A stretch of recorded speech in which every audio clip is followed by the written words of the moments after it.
Bienvenidos, jueves 8 de febrero del 2024. Este es el Srimad Bhagavatam Podcast en texto 24, capítulo 3, canto tercero. Om Namo Bhagavate Vasudevaya. Om Namo Bhagavate Vasudevaya.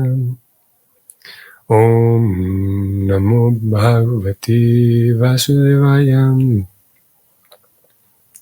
Puryam kadachit kridat vir yadum bhoya kumarakai kopita munaya supe bhagavan matakovidam. Traducción del verso. Una vez, unos grandes sabios se enfurecieron por las actividades juguetonas de los príncipes descendientes de las dinastías Yadu y Boya. Y así pues, tal como el Señor lo deseaba, los sabios los maldijeron. Como vemos, entonces aquí hay un cambio en la escena. Ya el narrador, que terminó esta sección de versos en la cual lo vimos a Krishna meditando, reflexionando, y pensando para sí mismo, ahora ya se va a presentar en estos últimos versos, porque estamos llegando al final del capítulo, se va a presentar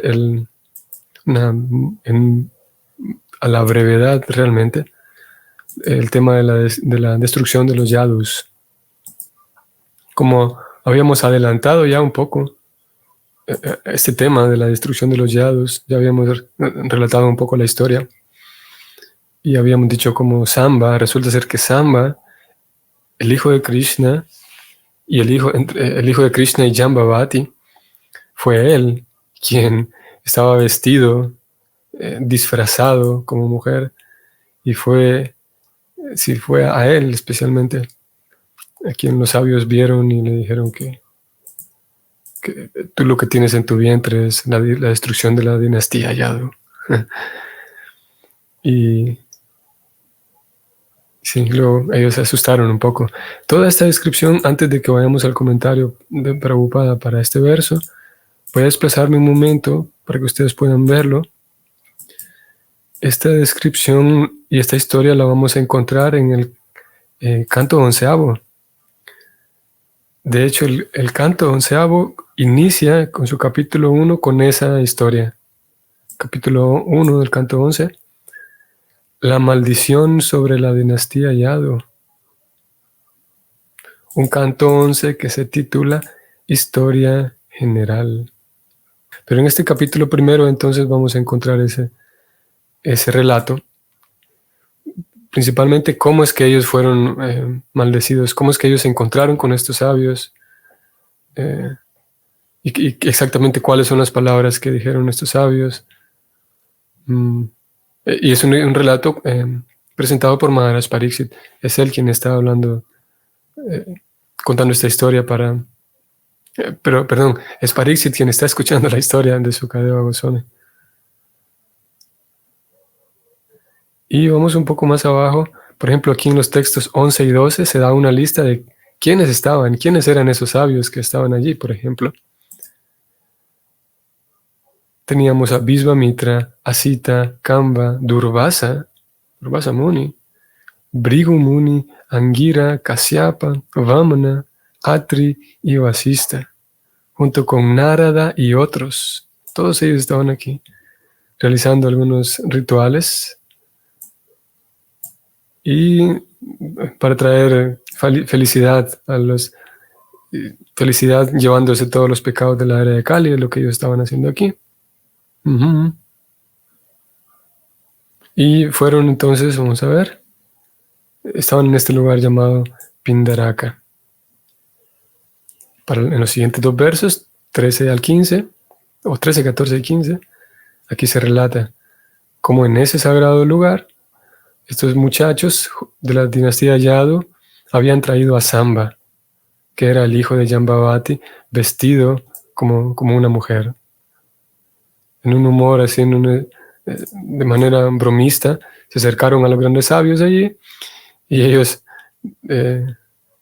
trajeron a este muchacho, lo pusieron a los pies del loto de él, de los sabios, y le preguntaron a los sabios en una humildad fingida. Claro, estaban bromeando ellos, ¿no? Abre comillas. Oh, eruditos brahmanas, esta mujer embarazada de ojos, esta mujer de ojos negros que está embarazada, tiene algo que preguntarles a ustedes. Ella está tan, tiene tanta vergüenza para hablar por sí misma.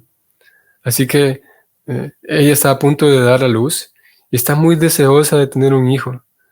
Y ya que ustedes son grandes sabios con una visión infalible, por favor díganos si el niño será un niño, si su bebé será un niño o una niña. Y en el texto siguiente, 16, con este atrevimiento, ellos, los sabios así ridiculizados, se enojaron los sabios, dijo Sukadeva Goswami, y le dijeron lo siguiente a los muchachos: ustedes tontos, ella traerá una masa de hierro que será la destrucción de la entera dinastía suya. Al escuchar esa maldición de los sabios, los muchachos rápidamente y llenos de terror levantaron el disfraz de Samba para ver en su abdomen, y de hecho se dieron cuenta que ahí había una masa de hierro.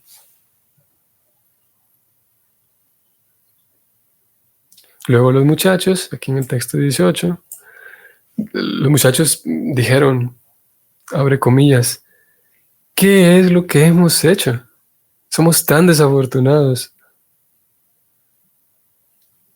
¿Qué es lo que nos van a decir nuestros familiares? Pensaron ellos.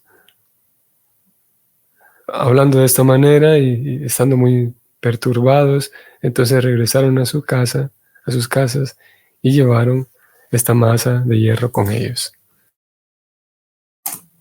Así es que nada más leímos unos versos de, como dije, este capítulo 1. Aquí se va a describir también cómo ellos le reportan este incidente a Ugrasena. Y Ugrasena se encarga de, aquí aparece un poquito más abajo, Ugrasena se encarga de pulverizar este arma, y es, habiéndola reducido a polvo prácticamente, la tiran al océano. Así es que, como dije, esto lo encontramos en el canto 11, capítulo 1. Vamos a volver al verso para leer el comentario de Prabhupada. Significado del verso. Los acompañantes del Señor que estaban desempeñando el papel de príncipes descendientes de las dinastías Yadu y Boya no eran entidades vivientes ordinarias. A ver, me detengo un momento. En ese mismo capítulo 1 que estamos ahora mismo observando, leímos algunos versos, antes de que comience el relato de la maldición, Pariksit, recordemos, Pariksit está allí escuchando todo esto de Shukadeva Goswami, y Pariksit tiene una pregunta que Prabhupada la está respondiendo aquí. Pariksit dice, ¿cómo es posible? Le pregunta a Shukadeva Goswami, ¿cómo es posible que estos muchachos, si eran miembros de esta dinastía, familia de Krishna, cómo es posible que ellos pudieron actuar de manera tan irreverente con los sabios?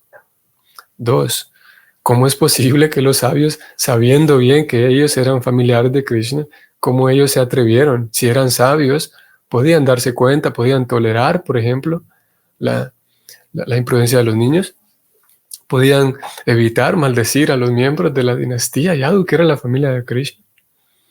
Y Pariksit tiene esas dudas. ¿Cómo es posible? Esas dudas aparecen planteadas en ese capítulo 1 del canto 11. Aquí Prabhupada va respondiéndolas, va atendiendo a esas preguntas. Continuamos leyendo. Los acompañantes del Señor que estaban desempeñando el papel de príncipes descendientes de las dinastías Yadu y Boya no eran entidades vivientes ordinarias. No es posible que pudieran ofender a ningún santo o sabio. Y los sabios, que eran todos devotos puros del Señor, no podían enfurecerse por ninguna de las actividades juguetonas de los príncipes nacidos en las santas dinastías de Yadu y Boya, en las que el propio Señor apareció como descendiente.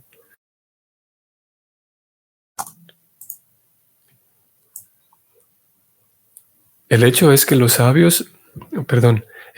que los sabios maldijeran a los príncipes constituía otro pasatiempo trascendental del Señor para realizar una escena de ira.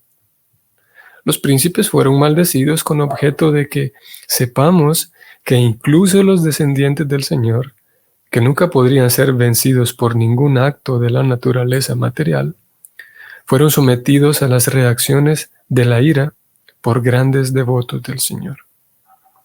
Por consiguiente, se debe prestar mucho cuidado y atención al hecho de no cometer una ofensa a los pies de un devoto del Señor. Fin del comentario.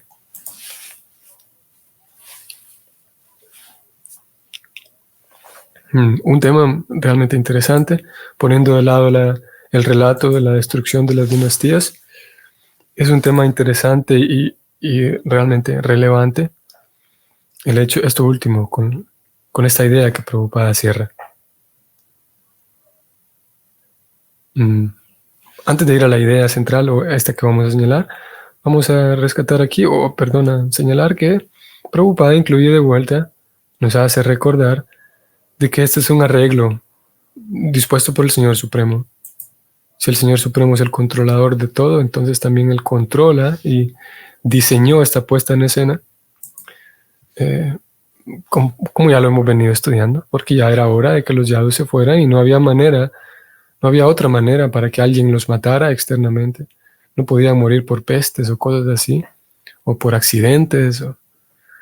La única manera que había era esta, que entre ellos mismos se destruyeran. Entonces Prabhupada señala eso y al final entonces escribe esto. Que Krishna nos hace ver a través de este incidente de cómo incluso personas como los Yadus, personas que pertenecen a su propia familia, la propia familia de Krishna, almas que habían jugado esos papeles, esos roles de familiares de Krishna, aún así a ellos no se les excluyó del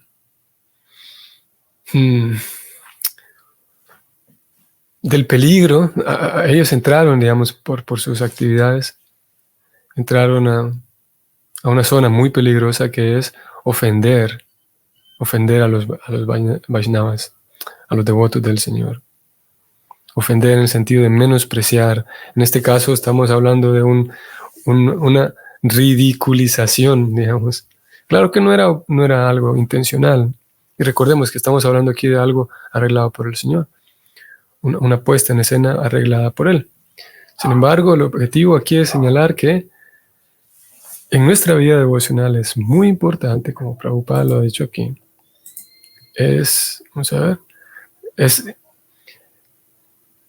se debe prestar mucho cuidado y atención, él dice, al hecho de no cometer una ofensa a los pies del loto del Señor, de un devoto del Señor. En este caso, los muchachos terminaron ofendiendo en el sentido de burlarse, digamos, un poco de los sabios. No era tanta la intención, y aún así, a pesar de que no había intención, pues fueron maldecidos, ¿no? En nuestro caso, es muy importante que cuidemos nuestra disposición y nuestra actitud.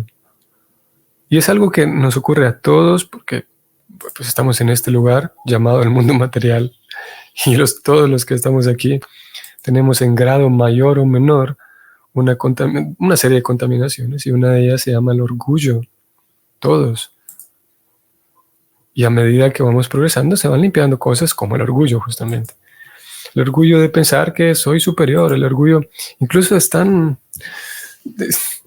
a veces absurdo que yo puedo observar a alguien con mayores capacidades.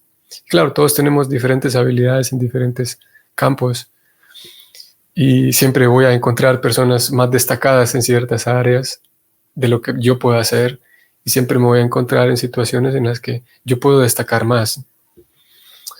Entonces, es tan absurdo a veces, es tan, sí, absurdo, que me doy cuenta, me puedo dar cuenta de, ok, yo no soy tan destacado, no soy tan experto, no tengo habilidad en este campo como sí lo tiene esta persona que estoy observando.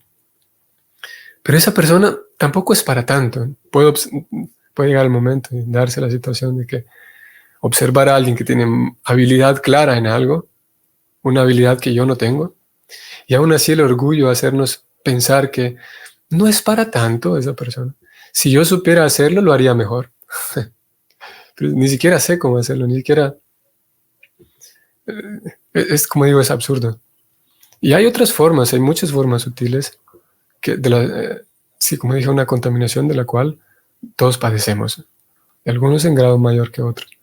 Entonces, ese orgullo de manera muy sutil, nos puede llevar a menospreciar, a considerar que el esfuerzo que hacen otros no es para tanto. No solamente el esfuerzo que hacen otros, estamos hablando aquí del orgullo, también hay ciertos matices aquí de la envidia también, como Prabhupada y las escrituras utilizan este término, definen a la envidia. La envidia lleva consigo ese menosprecio también, al punto que Krishna habla, o Prabhupada también habla de esto, de envidiarse a sí mismo, envidiar a Dios, envidiar a las escrituras, dice Prabhupada en cierto momento. O sea, en el sentido de ver algo y motivados por el orgullo pensar que, bueno, no es para tanto, tampoco es mucho, ¿no? Tampoco es, como dije, las habilidades de alguien, las virtudes de alguien, la dedicación, la constancia de alguien, podríamos, motivados por el orgullo, menospreciarlo. Y con ese menosprecio, entonces podríamos criticar de manera malsana, desdeñar, y digamos que esa es la actitud principal o una de las actitudes muy presentes al momento de cometer ofensas, que es como lo define el Bhakti. Sí, esas ofensas son en realidad como errores, podríamos decir, claro, porque esta palabra de ofensas también vale la pena detenernos un momento y ver cuál es el uso que le da el Bhakti a esta palabra de ofensa. No querría decir de que los devotos son personas que se ofenden con cualquier cosita, así como utilizamos esta palabra más comúnmente, ¿no? Que me ofendieron o yo me ofendí. Porque de hecho, justamente, entre más elevado es el Vaishnava, entre más experiencia y madurez tiene, es más tolerante. Entonces, no es que el Vaishnava es tan susceptible que con cualquier mirada se ofende conmigo. Por el contrario, Vaishnava es que, sí, por definición, es que entre más avanza, cultiva más tolerancia y más humildad.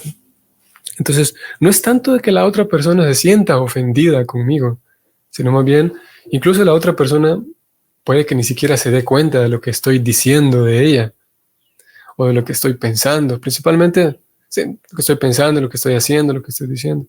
No hace falta que la otra persona se sienta ofendida. Esto es algo también importante. No se trata de que la otra persona se sienta ofendida, sino más bien lo que estoy dejando surgir en mi corazón. Al simplemente hablar con mal corazón hacia alguien, tener una disposición con orgullo. De vuelta, incluso aunque la otra persona no se sienta ya ofendida, porque no estamos hablando, no es lo mismo que el tema de las ofensas en el Bhakti, es diferente a esto de ofenderse, como comúnmente lo utilizamos. Entonces, y Prabhupada termina diciendo que es importante tener cuidado y atención para no cometer una ofensa a los pies del devoto del Señor. Esto incluye Esto incluye a devotos, no solamente Vaishnavas, no solamente Hare Krishnas, sino incluye a todos los devotos del Señor que están dedicados a servir al Señor en diferentes niveles, en diferentes religiones también. Importante también decirlo. No es que el tema de las ofensas se aplica nada más a los Vaishnavas, a los Hare Krishnas, sino se extiende también a los sirvientes del Señor, ¿no? Y en todas las ceremonias de iniciación, cada vez que Prabhupada brindaba una iniciación a alguno de sus discípulos, la tradición es que siempre el maestro espiritual da una pequeña charla, un discurso en ese momento, y hasta el día de hoy se sigue esa tradición de, en ese momento el discurso la charla es en torno a el canto del santo nombre, porque la iniciación es una iniciación en el cual el devoto recibe el permiso para cantar el mantra Hare Krishna. No el permiso, sino recibe la autorización. Si bien es verdad, la persona ya lleva cantando Hare Krishna de manera seria mucho tiempo, pero ahora sí, hay un acto simbólico. Entonces en esa charla, Prabhupada acostumbraba a hablar de las 10 ofensas, y hoy por hoy se sigue ese método. Y hay muchas grabaciones, muchas grabaciones que tenemos documentadas, tenemos acceso a ellas, en las cuales Prabhupada, hablando sobre la primera ofensa, que es criticar a los devotos, criticar o blasfemar a los devotos del Señor que han dedicado sus vidas a propagar la gloria del Señor, Prabhupada en varias ocasiones hizo referencia e hincapié en que esta primera ofensa de evitar el blasfemar a los devotos del Señor hace también referencia o incluye a los líderes religiosos, Prabhupada lo decía, líderes religiosos de otras denominaciones. Así que el Vaishnava cultiva una buena disposición hacia los demás devotos. Y así como el Sadhu Sangha potencia nuestro servicio devocional, sin Sadhu Sangha no se puede avanzar, en realidad es necesario el Sadhu Sangha. Asimismo, nos puede arruinar nuestra vida devocional, nos puede arruinar la vida devocional el maltrato hacia los devotos, la mala disposición. ¿Qué decir cuando hay un mal corazón, cuando de verdad quiero hacerle daño, ya sea daño físico, ya sea explotar, ya sea ridiculizar, ya sea difamar a un devoto? Ya cuando estamos en ese nivel ya es otra historia. Cuando uno de verdad, y es complejo porque yo podría sentirme muy mal y por algo que me hicieron, estoy poniendo comillas aquí. Es un tema, adentrarnos aquí en las relaciones es un tema interesante y no lo vamos a hacer hoy, pero quiero decir nada más que yo podría, ya en otro nivel, podría pensar de que estoy en mi derecho por hablar mal y de vuelta ridiculizar, difamar a un devoto. Podría pensar, llegar al punto de estar tan cegado, yo podría estar tan en maya, tan confundido, que me crea yo con el derecho de difamar a otro devoto porque él me hizo tal cosa. Y eso ya es otro nivel. Ahí sí ya no hay. Sí, ya cuando tenemos esa disposición con intención, sí, ya estamos perdidos. Voy a leer el verso 25. Pasaron unos cuantos meses y entonces, confundidos por Krishna, todos los descendientes de Vrishni, Boya y Andaka, que eran encarnaciones de semidioses, fueron a Prabhasa, mientras que aquellos que eran devotos eternos del Señor no fueron, sino que permanecieron en Dvaraka. Siguiente verso. Después de llegar allí, todos se bañaron y con el agua de ese lugar de peregrinaje ofrecieron sus respetos a los antepasados, semidioses y grandes sabios. Y en esa forma los satisficieron. Dieron vacas a los brahmanas a manera de caridad real. Significado escrito por Prabhupada.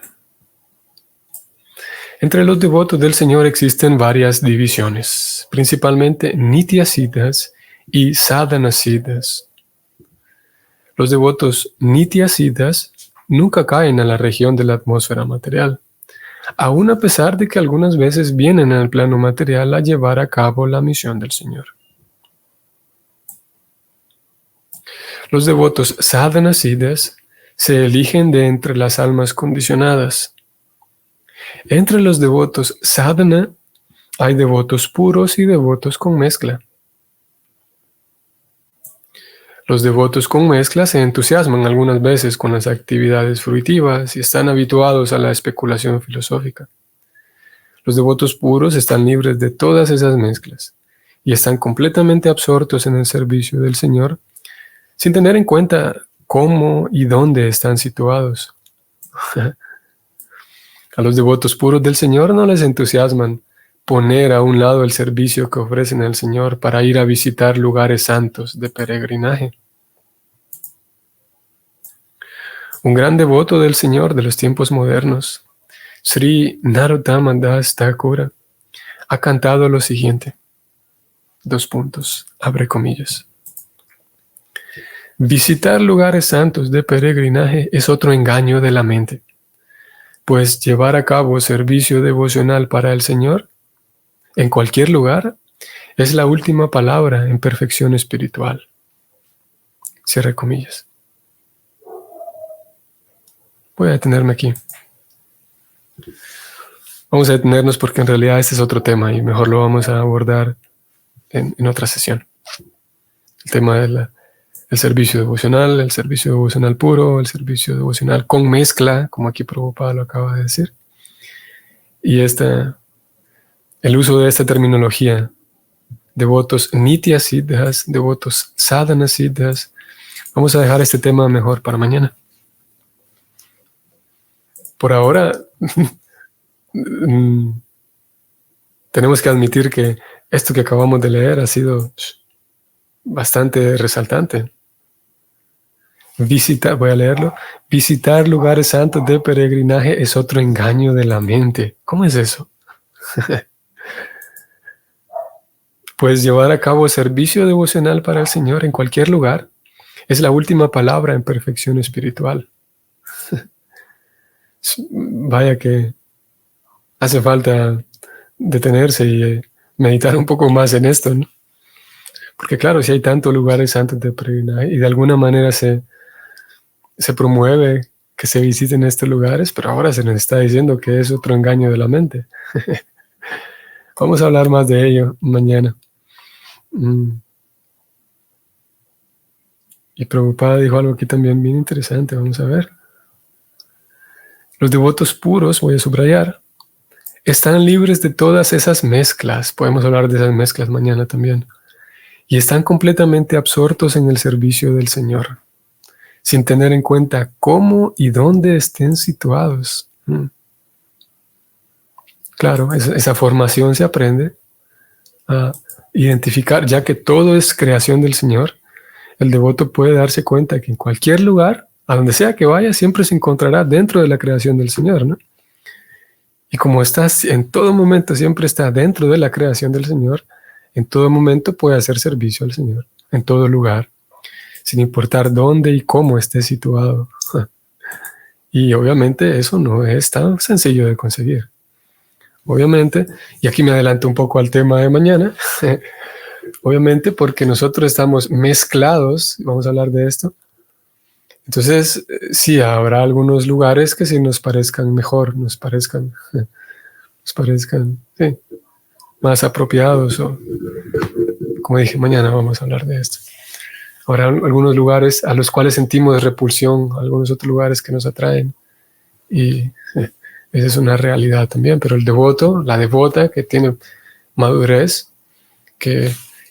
y que tiene madurez, esto indica que ha vivido, que ha cultivado muchas experiencias para llegar al punto de darse cuenta que en todos lados puede servir al Señor igual. Y el verso dice, Narayana pare sarva, o Narayana para sarve, nakutas chanam vivati, swarga apavarga, narakeshu, apitulya darshina. Bueno, eso lo dejamos para mañana. Ese verso indica que el devoto sabe, no importa si está en Swarga, en los planetas celestiales, Apavarga o más arriba de los planetas celestiales, Narakeshu, en los planetas infernales, él sabe que en todos lados puede servir al Señor. Api Tulyartha Darshina. Darshina tiene una visión igual en todos lados a donde sea que va. Sabe servir al Señor donde sea que se encuentre. Eso será para mañana. Entonces, tengan un excelente, un provechoso, inspirador día.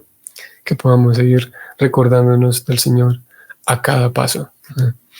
Hasta la próxima. Hare Krishna.